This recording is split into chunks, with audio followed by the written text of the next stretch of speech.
नमस्कार दोस्तों middle east में सऊदी अरब और यूएई की दोस्ती को अनब्रेकेबल ब्रदर की तरह देखा जाता है। मतलब ज्यादातर मामलों में ये एक दूसरे से सहमत रहते हैं, एक दूसरे के लिए खड़े रहते हैं। लेकिन यमन में हालत ये हो गई है कि सऊदी अरब ने यमन में बॉम्बिंग की और साथ ही साथ यूएई यूनाइटेड अरब एमिरेट्स को वार्निंग दे दी 24 आवर्स में खाली कर दो। ये आप देख सकते हो खबर, red line, why Saudi Arabia attacked Yemen gave stark warning to UAE. इसको थोड़ा सा हम डिटेल में समझेंगे कि आखिरकार हो क्या रहा है।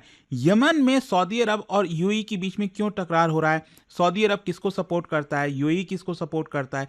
ध्यान रखिएगा यहां पर मामला हौतीस का नहीं है, वो तो दोनों के लिए कॉमन एनिमी है, लेकिन मामला कुछ और है जिसके बारे में आपके लिए जानना काफी जरूरी है। काफी इंटरेस्टिंग होगा ये वीडियो। चलिए शुरुआत करते हैं, लेकिन उससे पहले आप सबको बता दूं आज लास्ट डेट है ईयर एंड सेल का, जहां पर आपको 50% का फ्लैट डिस्काउंट तो मिल ही रहा है, प्लस डबल वैलिडिटी भी मिल रही है। लेकिन साथ ही साथ सिर्फ आज के लिए अगर आप कोई भी यूपीएससी का कोर्स लेते हो अबव 10,000 रुपीज, तो यहां पर आपको अश्योर्ड गिफ्ट, मतलब जितने भी लोग लेंगे उनको अश्योर्ड गिफ्ट ये दिया जाएगा। लिंक कमेंट सेक्शन में दिया हुआ है, यूज करिए ये कोड अंकित लाइव मैक्सिमम डिस्काउंट के लिए। और ये फोन नंबर है, यहां पर आप कॉल कर सकते हैं, मेरी टीम आपको अच्छे से गाइड कर देगी। चलिए शुरुआत करते हैं। सबसे पहले देखते हैं कि हुआ क्या, ये क्राइसिस है क्या एग्जैक्टली। देखिए क्या हुआ, कल जो है सऊदी अरब ने एयर स्ट्राइक लॉन्च कर दिया यमन की एक पोर्ट के ऊपर।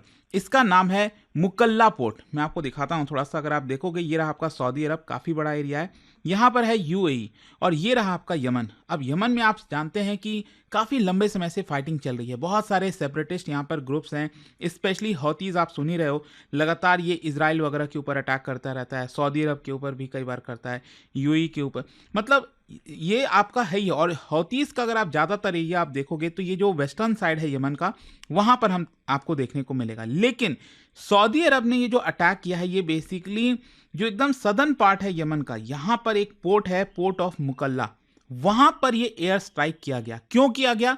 क्योंकि इंटेलिजेंस इनपुट मिली थी सऊदी अरब को कि इस पोर्ट पर मिलिट्री ग्रेड वेपन्स और आर्मर्ड व्हीकल आ रहा है, इसको शिप किया जा रहा है बाय सी। और ये कहां से आ रहा है? बेसिकली सऊदी अरब को ये पता चला कि यूएई वहां से इन्होंने कई जो वेपन्स वगैरह हैं उसको पोर्ट ऑफ मुकल्ला यहां पर भेजा है। और ये बेसिकली किसके लिए भेजा है? Southern transitional council. मैं आपको बताऊंगा इसके बारे में। ये बेसिकली एक सेपरेटिस्ट ग्रुप है यमन में। अगर आप देखोगे तो बहुत सारे सेपरेटिस्ट ग्रुप आपको देखने को मिलेंगे, तो उन्हीं में से सदर्न साइड में यहाँ पर एक ग्रुप है जिसको कहा जाता है एसटीसी, और उनके लिए यूएई ने भेजा। तो सऊदी अथॉरिटीज ने क्लेम किया है कि ये जब आ रहा था शिप, इसके ट्रैकिंग सिस्टम को स्विच ऑफ कर दिया गया ताकि इसको पकड़ा ना जाए। जो कार्गो है it was unapproved by Yemen's internationally recognised government. मतलब जो भी कार्गो यूएई ने भेजा उसको यमन की जो सरकार है ना, जिसको इंटरनेशनली रिकॉग्निशन मिली हुई है, उन्होंने अप्रूव नहीं किया था। और जो वेपन्स हैं वो डायरेक्टली थ्रेट था कहीं ना कहीं सऊदी अरब के लिए, और इसी की वजह से सऊदी अरब का कहना था कि हमने यहां पर अटैक किया है। सो सऊदी अरब ने बेसिकली अगर आप देखोगे तो पब्लिकली कह दिया इट वाज रेड लाइन। ये रेड लाइन का वॉयलेशन था जिसको हम इग्नोर नहीं कर सकते थे। और आप देख सकते हो इस तरह से ये पूरा जो एयर स्ट्राइक किया गया, यहाँ पर काफ़ी ज़्यादा जो हमला है वो हुआ और कुछ नुकसान भी हुआ बताया जा रहा है। लेकिन ये सीरियस क्यों है इतना ज़्यादा? देखो इंटरनेशनल रिलेशंस में अगर हम रेड लाइन की बात करें ना, तो इसका मतलब साफ होता है कि अगर आप इसके ऊपर कोई कदम उठाते हो तो इसका इमीडिएट और फोर्सफुल रिटेलिएशन होगा। मतलब फॉर एग्जांपल भारत में आपको याद होगा कि जिस तरह से पहलगाम पर हमला हुआ, वहां पर जिस तरह से टूरिस्टों को मारा गया, तो ये रेड लाइन था भारत के लिए। तो उसके बाद में हमने रिटेलिएट किया। सो डिप्लोमेसी यहां पर खत्म हो जाती है और मिलिट्री रिस्पॉन्स आता है। इनफैक्ट अगर आपके कोई दोस्त हैं, अलाइज हैं, वो भी इससे एग्जेम्प्ट नहीं होते हैं। सऊदी अरब ने इफेक्टिवली ये कह दिया even a friendly country can not arm groups near our border. तो बेसिकली यहां पर यही कह रहा है जो सऊदी अरब है कि आप ऐसे ग्रुप को आर्म मत करिए जो हमारे लिए खतरा बन जाए। तो इनडायरेक्टली ये कहने की कोशिश है। खैर क्वेश्चन यहां पर यह आता है कि यमन में सऊदी अरब और यूएई के बीच में क्यों प्रॉब्लम चल रही है। देखो सऊदी अरब का एक स्ट्रैटेजिक विजन है। सऊदी अरब किसको सपोर्ट करता है? यूनाइटेड यमन को। सऊदी अरब चाहता है कि जो यमन है पूरा वो यूनाइटेड रहे और जो इंटरनेशनली रिकॉग्नाइज्ड वहां पर गवर्नमेंट है वो उसको कंट्रोल करे, ना कि कोई सेपरेटिस्ट ग्रुप, ना तो कोई हौतीज। सो यहां पर no arm non state actors ये चाहता है सऊदी अरब कि यहाँ पर कोई भी सेपरेटिस्ट ग्रुप वगैरह सऊदी अरब से दूर रहें, वो इसके पास भी ना भटके। क्यों?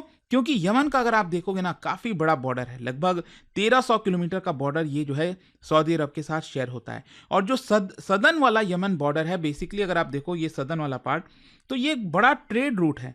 यहाँ से सऊदी अरब के ऑयल वगैरह इधर से जाते हैं, तो जाहिर सी बात है कोई इंफ्रास्ट्रक्चर यहाँ पर बना हुआ है सऊदी अरब का। तो ये अगर सेपरेटिस्ट ग्रुप सदर्न साइड में भी रहते हैं तो वो भी खतरा बन जाते हैं सऊदी अरब के लिए। स्मगलिंग होती है, टेरर इन्फिल्ट्रेशन होता है, ईरानियन प्रॉक्सी अपॉर्चुनिटीज़ होती हैं। तो अगर यमन फ्रेगमेंटेड है ना, अलग अलग पार्ट्स में डिवाइडेड है यमन, तो एक प्रकार से ये सऊदी अरब के लिए लॉन्ग टर्म इनसिक्योरिटी बन चुकी है। लेकिन दूसरी तरफ यूएई का स्ट्रैटेजिक विजन क्या है, ये बेसिकली सऊदी अरब से थोड़ा सा डिफरेंट है। ऑल्दो इनिशियली अगर आप देखोगे तो यूएई ने सऊदी लेड कोलिशन को ज्वाइन किया था 2015 में कि हाँ हम एक साथ मिलकर फाइट करेंगे। लेकिन आगे चलकर यूएई ने अपनी स्ट्रैटेजी को शिफ्ट कर दिया और वो बेसिकली बैक करने लगा एसटीसी को, सदर्न ट्रांजिशनल काउंसिल। मैंने आपको बताया ना, सदर्न ट्रांजिशनल काउंसिल में आपको बताता हूँ, अगर आप देखोगे तो ये वाला जो पार्ट आप देख रहे हो ना, यमन का जो सदर्न वाला पार्ट है, ये जो पोर्ट ऑफ मुकल्ला मैंने आपको बताया, फिर इसके अलावा एडन हो गया, ठीक है। यहाँ से ये वाला जो पूरा पार्ट है सदर्न वाला, ये जो काफ़ी बड़ा कोस्ट लाइन है, वहाँ पर कंट्रोल है सदर्न ट्रांजिशनल काउंसिल का। और ये अगर आप देखोगे तो इनकी खुद की आर्मी है, सिक्योरिटी फोर्सेज हैं, और इनको पॉलिटिकल बैकिंग मिलती है, मिलिट्री बैकिंग मिलती है यूएई से। लेकिन सऊदी अरब को क्यों कंसर्न है? सऊदी अरब बेसिकली ये कह रहा है कि देखिए, ये जो आपका एसटीसी है वो यहीं तक सीमित नहीं है। ये क्या कर रहा है कि अपना ईस्टर्न साइड में, नदर्न साइड में अपने आप को फैलाने की कोशिश कर रहा है। जैसे ऊपर की तरफ आप देखोगे तो हद्रामौत करके प्रोविंस है, अल महरा करके प्रोविंस है। तो एसटीसी अपने आप को एक्सपैंड कर रहा है, जो कि सऊदी अरब का कहना है कि ये हमारे लिए थ्रेट बन जाता है। अगेन थोड़ा सा मैं आपको मैप में दिखाऊं तो जैसे मान लीजिए अगर यहाँ पर है अगर एसटीसी इनका प्रेजेंस, लेकिन अब एसटीसी अपने आप को एक्सपैंड कर रहा है ईस्टर्न साइड में, नदर्न साइड में, तो ये सऊदी अरब के और करीब आ जाते हैं, राइट।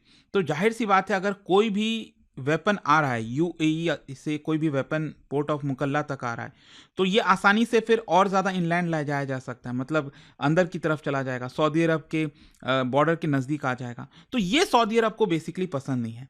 तो आपको ये समझना है कि यहाँ पर बहुत सारे प्रॉब्लम्स हैं। एक तो सऊदी अरब का ऊपर की तरफ खतरा हो गया, फिर ये आप सब जानते हैं स्ट्रेट है बाब एल मांडेब। तो अगर कोई भी सेपरेटिस्ट ग्रुप वगैरह यहाँ पर है तो सऊदी अरब को यही लगता है कि उनके शिप वगैरह को लगातार खतरा रहेगा, चोरी का खतरा रहेगा, डकैती का खतरा रहेगा, उनके ऊपर अटैक हो सकता है।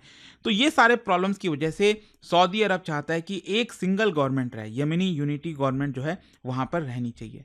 अच्छा, यहाँ पर ये जो पोर्ट है मुकल्ला पोर्ट मैंने आपको बताया, ये कितना इंपॉर्टेंट है। देखो, ये यमन का इंपॉर्टेंट ईस्टर्न पोर्ट है। ये हाद्रामौत जो प्रोविंस मैंने आपको बताया उसका गेटवे है, और ये बेसिकली अरेबियन सी, सऊदी ईस्टर्न रीजन को कनेक्ट करता है। तो सऊदी अरब को यही डर है कि ये जो वेपन्स आ रहे हैं मुकल्ला पोर्ट पर, वहाँ से इसको स्मगल किया जाएगा और अंदर इनलैंड की तरफ, जो कि सऊदी बॉर्डर तक पहुँच सकता है, जिसकी वजह से सेपरेटिस्ट जो इंसर्जेंसी वाली चीज़ें हैं, सेपरेटिस्ट कंट्रोल हो गया, उसको एक प्रकार से आग लग सकती है। तो ये ऐसा नहीं होना चाहिए। अच्छा, सऊदी अरब ने यहाँ पर यूएई को क्यों वार्निंग दे दी और क्या वार्निंग दी? बेसिकली यहाँ पर स्ट्राइक के बाद सऊदी अरब ने कहा कि हम 24 आवर का अल्टीमेटम देते हैं यूएई को, कि यूएई की कोई भी अगर फोर्सेस वहाँ पर है तो वो अपने आप को विड्रॉ कर ले।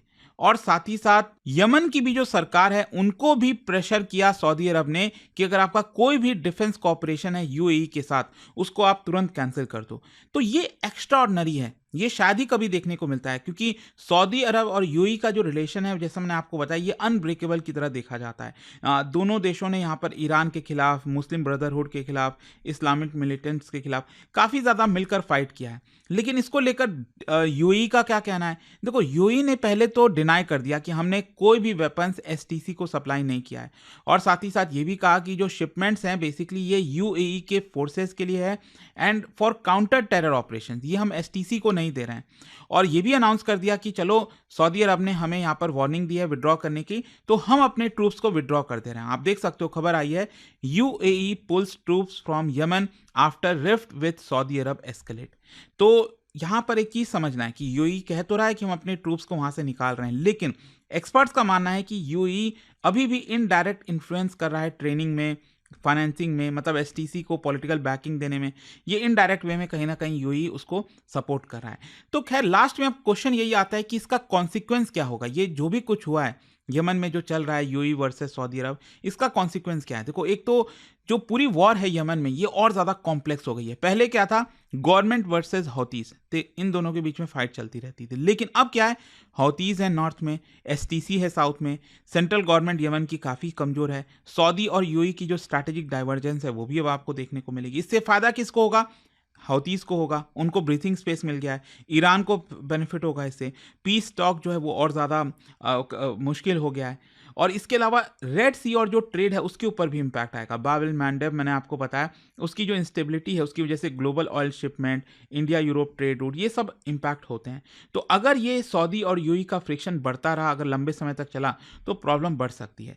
बट आई होप कि इस वीडियो के थ्रू आपको अब डिटेल में समझ में आ गया होगा कि एग्जैक्टली यमन में हुआ क्या है। और जाने से पहले एक बहुत ही इंटरेस्टिंग क्वेश्चन, क्या बता सकते हो 1979 में ऐसा कौन सा इवेंट हुआ था जिसकी वजह से सऊदी की जो मोनार्की है उसको बड़ा इंटरनल चैलेंज मिला था? ये आपको बताना है। और इसका राइट आंसर आप सब जानते हैं, मेरे इंस्टाग्राम पर तो मिलेगा ही, वहां पर अगर आप नहीं हो कोई बात नहीं, टेलीग्राम से ले सकते हैं इसका सही उत्तर। और दोस्तों, जैसा मैंने आपको बताया, आज लास्ट डेट है ईयर एंड सेल का, मतलब कोई भी कोर्स, कोई भी बैच आप लेते हो उस पर फ्लैट 50% तो डिस्काउंट मिल ही रहा है, डबल वैलिडिटी के साथ। और सबसे इंपॉर्टेंट, आज अगर आप कोर्स लेते हो रात 12 बजे तक, तो यहां पर आपको अश्योर्ड गिफ्ट मिलेगा, आईफोन, वायरलेस एयरफोन, कुछ भी आपको मिल सकता है यहाँ पर। तो ये 10,000 के ऊपर के कोई भी कोर्स आप लेते हो तो ये आपको शॉर्ट गिफ्ट मिल जाएगा। Use this code Ankit live maximum discount के लिए। ये फोन नंबर, अगर आपको कोई भी डाउट है, प्रॉब्लम है, इस पे कॉल करिए, मेरी टीम आपको अच्छे से गाइड कर देगी। सभी कोर्सेज के लिंक कमेंट सेक्शन में दिए हुए हैं। स्टडी IQ IAS, आपका सिलेक्शन हमारा मिशन।